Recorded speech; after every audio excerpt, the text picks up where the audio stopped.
Hello बच्चों, welcome to my channel. मैं आपको संपूर्ण बेताल पचीसी की 25 कहानियाँ सुना रही हूँ जो बैताल ने राजा विक्रमादित्य को सुनाई थीं। पार्ट 1 और पार्ट 2 में मैं अब तक 5 कहानियाँ सुना चुकी हूँ। अब पार्ट 3 में मैं आपको अगली 6 कहानियाँ सुनाऊँगी। तो शुरू करते हैं कहानी नंबर 6। धर्मपुर नाम की एक नगरी थी। उसमें धर्मशील नाम का राजा राज्य करता था। उसके अंधक नाम का दीवान था। एक दिन दीवान ने कहा, महाराज, एक मंदिर बनवाकर देवी को बिठाकर पूजा की जाए तो बड़ा पुण्य मिलेगा। राजा ने ऐसा ही किया। एक दिन देवी ने प्रसन्न होकर उससे वर मांगने को कहा। राजा के कोई संतान नहीं थी। उसने देवी से पुत्र मांगा।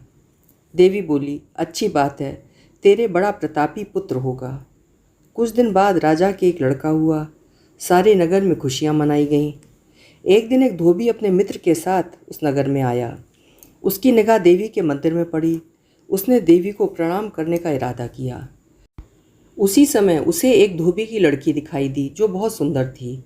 उसे देखकर वो इतना पागल हो गया कि उसने मंदिर में जाकर देवी से प्रार्थना की, हे देवी, ये लड़की मुझे मिल जाए। अगर मिल गई तो मैं अपना सिर तुझ पर चढ़ा दूंगा। इसके बाद वो हर घड़ी बेचैन रहने लगा। उसके मित्र ने उसके पिता से सारा हाल कहा। अपने बेटे की यह हालत देख वो लड़की के पिता के पास गया और उसके अनुरोध पर उन दोनों का विवाह हो गया। विवाह के कुछ दिन बाद लड़की के पिता के यहाँ उत्सव हुआ। इसमें शामिल होने के लिए न्योता आया। मित्र को साथ लेकर दोनों चले। रास्ते में उसी देवी का मंदिर पड़ा तो लड़के को अपना वादा याद आ गया। उसने मित्र और स्त्री को थोड़ी देर रुकने को कहा और स्वयं जाकर देवी को प्रणाम करके इतने जोर से तलवार मारी कि उसका सिर धड़ से अलग हो गया। देर हो जाने पर जब उसका मित्र मंदिर अंदर गया तो देखता क्या है कि उसके मित्र का सिर धड़ से अलग पड़ा है। उसने सोचा कि ये दुनिया बड़ी बुरी है, कोई यह तो समझेगा नहीं कि इसने अपने आप शीश चढ़ाया है। सब यही कहेंगे कि इसकी सुंदर स्त्री को हड़पने के लिए मैंने इसकी गर्दन काट दी। इससे कहीं मर जाना अच्छा है। यह सोचकर उसने तलवार लेकर अपनी गर्दन उड़ा दी। उधर बाहर खड़ी खड़ी स्त्री हैरान हो गई तो वो मंदिर के भीतर गई। देखकर चकित रह गई। सोचने लगी कि दुनिया कहेगी ये बुरी औरत होगी, इसीलिए दोनों को मार कर आई है। इस बदनामी से तो अच्छा है मर जाना। ये सोचकर उसने तलवार उठाई और जैसे ही गर्दन पर मारनी चाही कि देवी ने प्रकट होकर उसका हाथ पकड़ लिया और कहा, मैं तुझ पर प्रसन्न हूँ, जो चाहो सो मांगो। स्त्री बोली, हे देवी, इन दोनों को जिंदा कर दो। देवी ने कहा, अच्छा, तुम दोनों के सिर मिलाकर रख दो।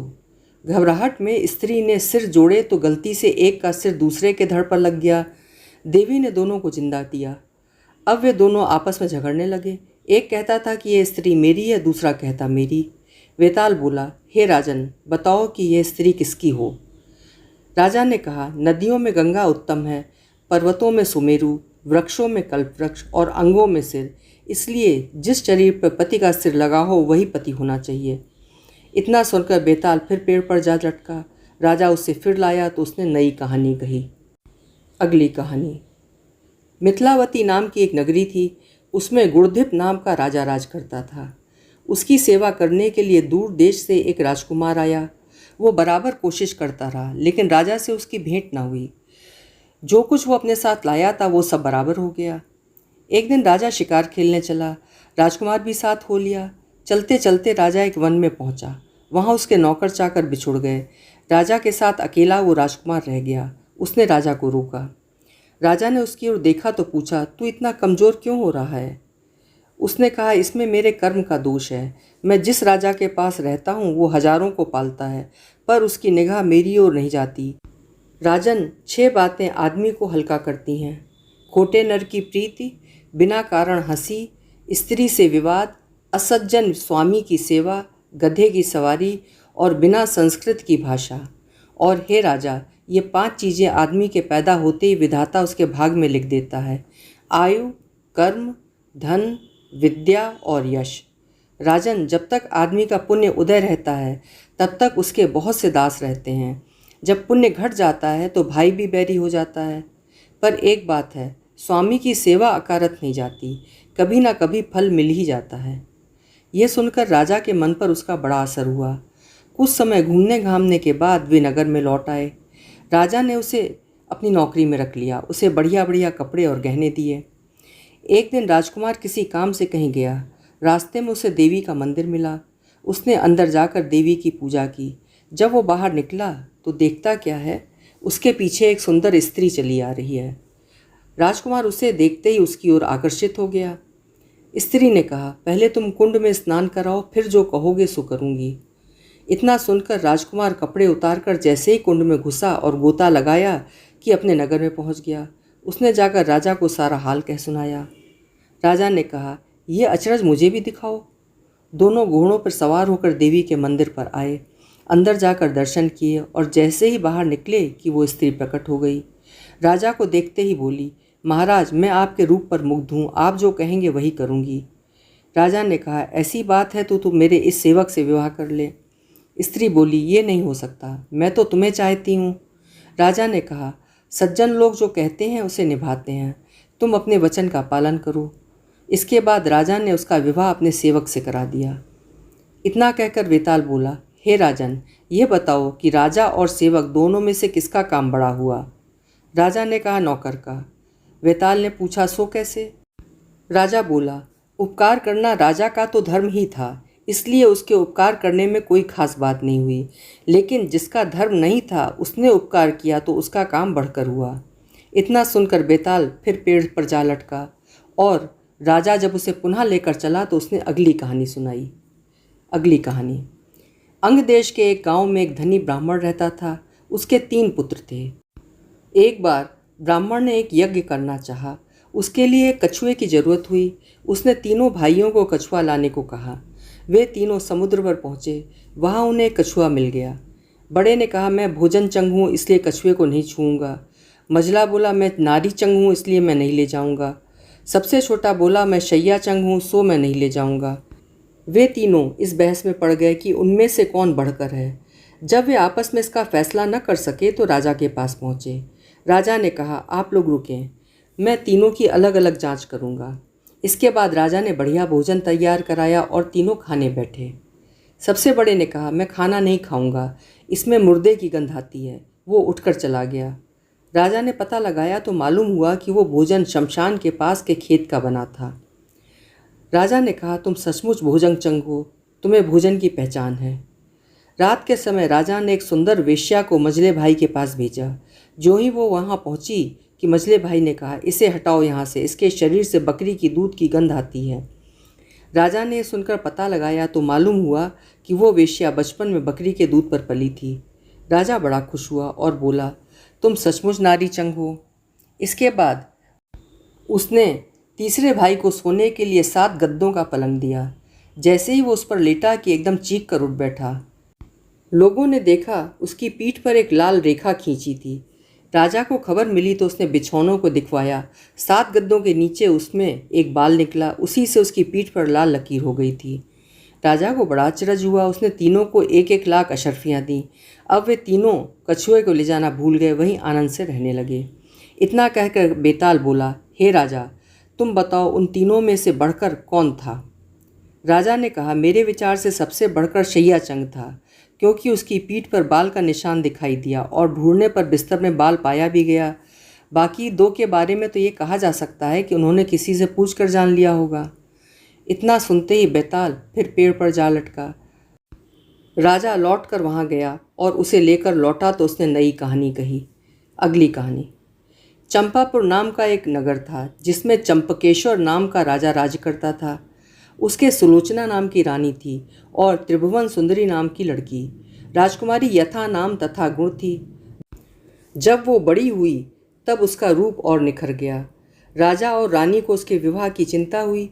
चारों ओर इसकी खबर फैल गई। बहुत से राजाओं ने अपनी अपनी तस्वीरें बनवा कर भेजीं, पर राजकुमारी ने किसी को भी पसंद न किया। राजा ने कहा, बेटी कहो तो स्वयंवर करूं, लेकिन वो राजी नहीं हुई। आखिर राजा ने तय किया कि वो उसका विवाह उस आदमी के साथ करेगा जो रूप, बल और ज्ञान इन तीनों में बढ़ा चढ़ा होगा। एक दिन राजा के पास 4 देश के 4 वर आए। एक ने कहा, मैं एक कपड़ा बनाकर 5 लाख में बेचता हूँ। 1 लाख देवता को चढ़ाता हूँ, 1 लाख अपने अंग लगाता हूँ, 1 लाख स्त्री के लिए रखता हूँ और 1 लाख में अपने खाने पीने का खर्च चलाता हूँ। इस विद्या को और कोई नहीं जानता। दूसरा बोला, मैं जल थल के पशुओं की भाषा जानता हूँ। तीसरे ने कहा, मैं इतना शास्त्र पढ़ा हूँ कि मेरा कोई मुकाबला नहीं कर सकता। चौथे ने कहा, मैं शब्द वेदी तीर चलाना जानता हूँ। चारों की बातें सुनकर राजा सोच में पड़ गया। वे सुंदरता में भी एक से एक बढ़कर थे। उसने राजकुमारी को बुलवाकर उनके गुण और रूप का वर्णन किया, पर वो चुप रही। इतना कहकर वेताल बोला, राजन, तुम बताओ कि राजकुमारी किसको मिलनी चाहिए। राजा बोला, जो कपड़ा बनाकर बेचता है वो शूद्र है, जो पशुओं की भाषा जानता है वो ज्ञानी है, जो शास्त्र पढ़ा है वो ब्राह्मण है, पर जो शब्द वेदी तीर चलाना जानता है वो राजकुमारी का सजातीय है और उसके योग्य है। राजकुमारी उसी को मिलनी चाहिए। राजा के इतना कहते ही वेताल गायब हो गया। राजा वापस लौटा और उसे लेकर चला तो उसने नई कहानी प्रारंभ की। अगली कहानी। मदनपुर नगर में वीरवर नाम का एक राजा राज करता था। उसके राज्य में एक वैश्य था जिसका नाम हिरण्यदत्त था। उसके मदन सेना नाम की कन्या थी। एक दिन मदन सेना अपनी सखियों के साथ बाग में गई। वहाँ संयोग से सोमदत्त नामक सेठ का लड़का धर्मदत्त अपने मित्र के साथ आया हुआ था। वो मदन सेना को देखते ही उससे प्रेम करने लगा। घर लौटकर वो सारी रात उसके लिए बेचैन रहा। अगले दिन वो फिर बाग में गया। मदन सेना वहाँ अकेली बैठी थी। उसके पास जाकर उसने कहा, तुम मुझसे प्यार नहीं करोगी तो मैं प्राण दे दूंगा। मदन सेना ने जवाब दिया, आज से 5वें दिन मेरी शादी होने वाली है, मैं तुम्हारी नहीं हो सकती। वो बोला, मैं तुम्हारे बिना जीवित नहीं रह सकता। मदन सेना डर गई, बोली, अच्छी बात है, मेरा ब्याह हो जाने दो, मैं अपने पति के पास जाने से पहले तुमसे ज़रूर मिलूंगी। वचन देकर मदन सेना डर गई। उसका विवाह हो गया और वो जब अपने पति के पास गई तो उदास होकर बोली, आप मुझ पर विश्वास करें और मुझे अभय दान दें तो एक बात कहूँ। पति ने विश्वास दिलाया तो उसने सारी बात कह सुनाई। सुनकर पति ने सोचा कि यह बिना जाए मानेगी तो है नहीं, रोकना बेकार है। उसने जाने की आज्ञा दे दी। मदन सेना अच्छे अच्छे कपड़े और गहने पहनकर चली। रास्ते में उसे एक चोर मिला। उसने उसका आंचल पकड़ लिया। मदन सेना ने कहा, तुम मुझे छोड़ दो, मेरे गहना लेना चाहते हो तो ले लो। चोर बोला, मैं तो तुम्हें चाहता हूँ। मदन सेना ने उससे सारा हाल कहा। पहले मैं वहाँ हुआ हूँ तब तुम्हारे पास आऊँगी। चोर ने उसे छोड़ दिया। मदन सेना धर्मदत्त के पास पहुँची। उसे देखकर वो बड़ा खुश हुआ और उसने पूछा, तुम अपने पति से बचकर कैसे आई हो। मदन सेना ने सारी बात सच सच कह दी। धर्मदत्त पर उसका गहरा असर पड़ा। उसने उसे छोड़ दिया। फिर वो चोर के पास आई। चोर सब कुछ जानकर बड़ा प्रभावित हुआ और वह उसे घर पर छोड़ आया। इस प्रकार मदन सेना सबसे बचकर पति के पास आ गई। पति ने सारा हाल सुना तो बहुत प्रसन्न हुआ और उसके साथ आनंद से रहने लगा। इतना कहकर बेताल बोला, हे राजा, बताओ, पति, धर्मदत्त और चोर, इनमें से कौन अधिक त्यागी है। राजा ने कहा, चोर। मदन सेना का पति तो उसे दूसरे आदमी पर रुझान होने से त्याग देता है। धर्मदत्त उसे इसलिए छोड़ता है कि उसका मन बदल गया था।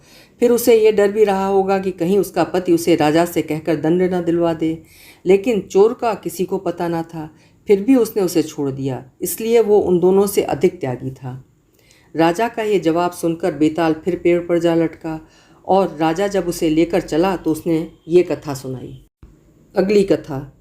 गौड़ देश में वर्धमान नाम का एक नगर था जिसमें गुणशेखर नाम का राजा राज करता था। उसके अभयचंद्र नाम का दीवान था। उस दीवान के समझाने से राजा ने अपने राज्य में शिव और विष्णु की पूजा, गोदान, भूदान, पिंडदान आदि सब बंद कर दिए। नगर में घोषणा करवा दी कि जो कोई ये काम करेगा उसका सब कुछ छीनकर उसे नगर से निकाल दिया जाएगा। एक दिन दीवान ने कहा, महाराज, अगर कोई किसी को दुख पहुंचाता है और उसके प्राण लेता है तो पाप से उसका जन्म मरण नहीं छूटता, वो बार बार जन्म लेता है और मरता है। इससे मनुष्य का जन्म पाकर धर्म बढ़ाना चाहिए। आदमी को हाथी से लेकर चींटी तक सबकी रक्षा करनी चाहिए। जो लोग दूसरों के दुख को नहीं समझते और उन्हें सताते हैं, उनकी इस पृथ्वी पर उम्र घटती जाती है और वे लूले, लंगड़े, काने, बौने होकर जन्म लेते हैं। राजा ने कहा, ठीक है। अब दीवान जैसे कहता राजा वैसे ही करता। देवयोग से एक दिन राजा मर गया। उसकी जगह उसका बेटा धर्मराज गद्दी पर बैठा। एक दिन उसने किसी बात पर नाराज होकर दीवान को नगर से बाहर निकलवा दिया। कुछ दिन बाद वसंत ऋतु में वो इंदुलेखा, तारावली और मृगांकवती इन तीनों रानियों को लेकर बाग में गया। वहाँ जब उसने इंदुलेखा के बाल पकड़े तो उसके कान में लगा हुआ कमल उसकी जांघ पर गिर गया। कमल के गिरते ही उसकी जांघ में घाव हो गया और वो बेहोश हो गई। बहुत इलाज हुआ तब वो ठीक हुई। इसके बाद एक दिन की बात है कि तारावली ऊपर खुले में सो रही थी। चांद निकला, जैसे ही उसकी चांदनी तारावली के शरीर पर पड़ी, फफोले उठाए। कई दिन के इलाज के बाद उसे आराम हुआ। इसके बाद एक दिन किसी के घर में मूसलों से धान कूटने की आवाज़ हुई। सुनते ही मृगांकवती के हाथों में छाले पड़ गए। इलाज हुआ तब जाकर ठीक हुए। इतनी कथा सुनाकर वेताल ने पूछा, महाराज बताइए, उन तीनों में सबसे ज़्यादा कोमल कौन थी?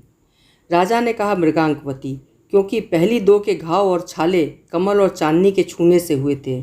तीसरी ने मूसल को छुआ भी नहीं और छाले पड़ गए, वही सबसे अधिक सुकुमार हुई।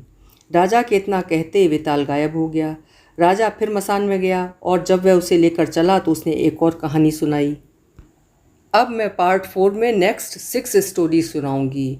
उम्मीद है मुझे कि तुम्हें ये स्टोरीज़ अच्छी लग रही होंगी और इन स्टोरीज़ के बारे में तुम्हें जानना भी चाहिए। तो सी यू बच्चों, नेक्स्ट पार्ट में फिर मिलेंगे। Have a nice time, bye bye.